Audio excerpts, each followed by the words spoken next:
You're lying in bed at 3 a.m. Your phone is in your hand. You're scrolling. Your chest feels tight. Your mind is racing. You can't sleep. And there's this voice in your head saying, why can't you just chill? Why can't you just trust God like everyone else? But here's the thing. That voice is lying to you. Because the Bible has something to say about this exact moment you're in right now. And it's not stop being anxious. It's way more powerful than that. It's Philippians 4:6, and it might be the most misunderstood verse in the entire Bible. So, if you're tired of feeling anxious, if you're tired of feeling broken, if you're tired of thinking God doesn't care about what you're going through, this video is for you because we're about to unlock what this verse really says and how to actually use it when you're falling apart. You're not alone in this. Right now, 40% of Americans are dealing with anxiety. 40%. That's not a weakness. That's not a character flaw. That's just reality. In 2025, we're stressed about money. We're stressed about our jobs. We're stressed about our relationships. We're stressed about what's happening in the world. We're stressed about our health. We're stressed about whether we're doing parenting right. We're stressed about everything. And if you're a Christian, you've probably had this experience. You're in church. The pastor says something like, just cast your cares on Jesus. Or, have faith, don't worry. Or my personal favorite, God is in control, so why are you stressed? And you're sitting there thinking, yeah, but I am stressed. So what does that say about my faith? And that question destroys you. Because now you're not just dealing with anxiety. You're dealing with shame about your anxiety. You're dealing with the belief that if you were a real Christian, if you really trusted God, you wouldn't feel this way. But that's not what the Bible actually teaches. In fact, Paul, who wrote more of the New Testament than anyone else, Paul literally said, rejoice always. Again, I will say, rejoice. And then immediately after that, he said, let your requests be made known to God. Basically, be joyful and tell God what you need. But before that verse, the verse everyone skips, he said something that changes everything. He said, do not be anxious about anything. Now, when most people read that, they think, Paul is commanding me not to feel anxiety. But that's not what he's saying at all. And that's where most Christians get it wrong. Here's what Philippians 4:6 actually says.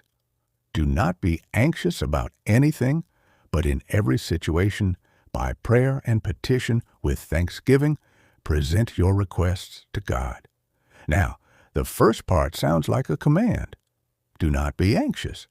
And we read it as, stop feeling anxious right now. You're doing it wrong. But that's not what Paul meant. Let me explain what's actually happening here. In the original Greek, the language Paul wrote this in, do not be anxious isn't a command about your feelings. It's a command about your response to anxiety. There's a big difference. You can't control whether anxiety shows up. Your brain will generate anxious thoughts. That's what anxious brains do. You can't stop that. But you can control what you do with that anxiety. And that's what Paul is saying. He's saying, when anxiety shows up, and it will show up, here's what you do next. Not, don't feel anxious, but don't let anxiety run your life. Here's the difference. Anxiety shows up equals not your fault, not your failure. Anxiety runs your life equals you have a choice here. One is a feeling, the other is a decision. And Paul is telling you, don't make the decision to let anxiety control you. Instead, do this. In every situation, by prayer and petition, with thanksgiving, present your requests to God. Now, notice what he's not saying. He's not saying, pray and your anxiety will disappear. He's not saying, have faith and you'll feel calm. He's not saying, trust God and your problems will go away. He's saying, in every situation, tell God what you need. That's it. Not pray and feel better, but pray and be honest. Here's where this gets actually brilliant, because what Paul is describing, isn't just theology. It's psychology. In fact, modern therapy, specifically cognitive behavioral therapy, or CBT, is basically doing what Paul told us to do 2,000 years ago. Here's how it works. When you're anxious, your brain generates thoughts, and those thoughts feel true, even when they're not. Your brain says, "You're going to fail. Everyone will judge you. You're not good enough." And because your brain said it, you believe it. Your thoughts, your feelings, your behavior. So your brain creates the anxiety. The anxiety creates the emotion. The emotion creates your choices. And most people get trapped in that cycle. They're anxious, so they avoid things. Avoiding things makes them more anxious. More anxiety means more avoidance.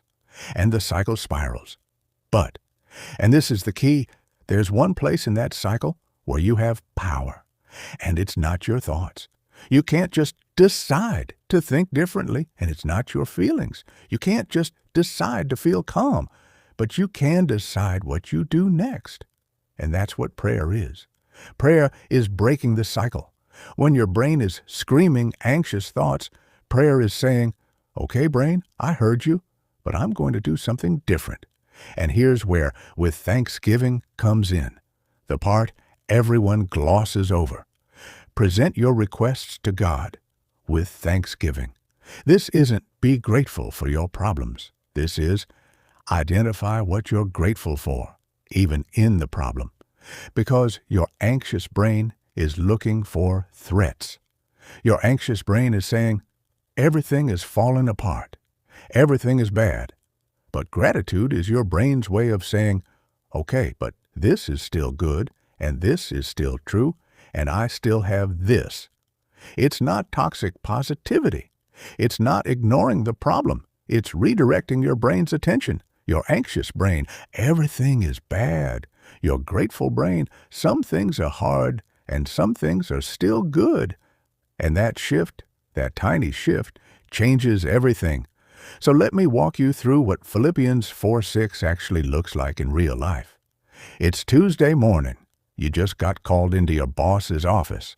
Your brain immediately goes, "You're getting fired. You messed something up. Your career is over." Anxiety shows up. That's normal. That's your brain trying to protect you.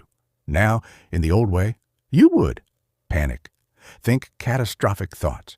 Avoid thinking about it. Go home and spiral all night. Can't sleep. More anxious the next day. Cycle repeats. But here's what Philippians 4:6 says to do.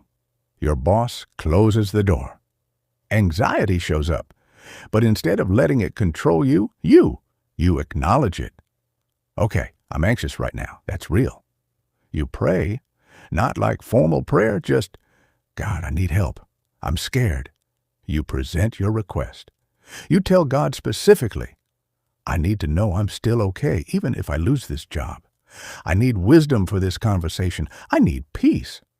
You add gratitude. You remind yourself, "But I have a home. I have people who love me. I have skills. Even if this goes wrong, I'm not completely destroyed." You listen. And here's where the peace comes. Not because your anxiety disappears, but because you've reoriented. You went from everything is falling apart to this is hard and I'm going to be okay. That shift is what Paul is talking about. And that's when the next verse happens. And the peace of God, which transcends all understanding, will guard your hearts and your minds in Christ Jesus. The peace doesn't come from the anxiety going away. The peace comes from knowing you're not alone in the anxiety. You're not trapped by the anxiety. You have a response to the anxiety. Now, here's what nobody tells you. Philippians 4:6 doesn't promise you won't be anxious anymore. It promises that when you are anxious, there's a way through it. And that's actually more powerful because you're not waiting for anxiety to go away. You're learning how to live with anxiety without letting it destroy you. Some of you have been praying for years for God to take your anxiety away, and He hasn't. And you think that means He doesn't love you? But maybe, just maybe, He's saying, I'm going to teach you something better than removal. I'm going to teach you resilience. I'm going to teach you how to have anxiety and still have peace, how to be scared and still have faith, how to be uncertain and still move forward. That's not failure, that's strength. So here's what I want you to do. Tonight, when you can't sleep, when your mind is racing, when you're lying there at 3 a.m. thinking about everything that could go wrong, don't fight the anxiety. Don't shame yourself for having it. Instead, step 1, acknowledge it. I'm anxious. That's okay. Step 2, pray. Tell God specifically what you're afraid of. Step 3, present your request. I need peace. I need wisdom. I need to know I'll be okay. Step 4, add gratitude. Name 3 things that are still true even in this moment. Step 5, breathe and notice something. Your anxiety might still be there, but you are no longer trapped by it. You're connected to something bigger, and that changes everything. Philippians 4:6 isn't about making anxiety disappear. It's about making sure anxiety doesn't disappear you.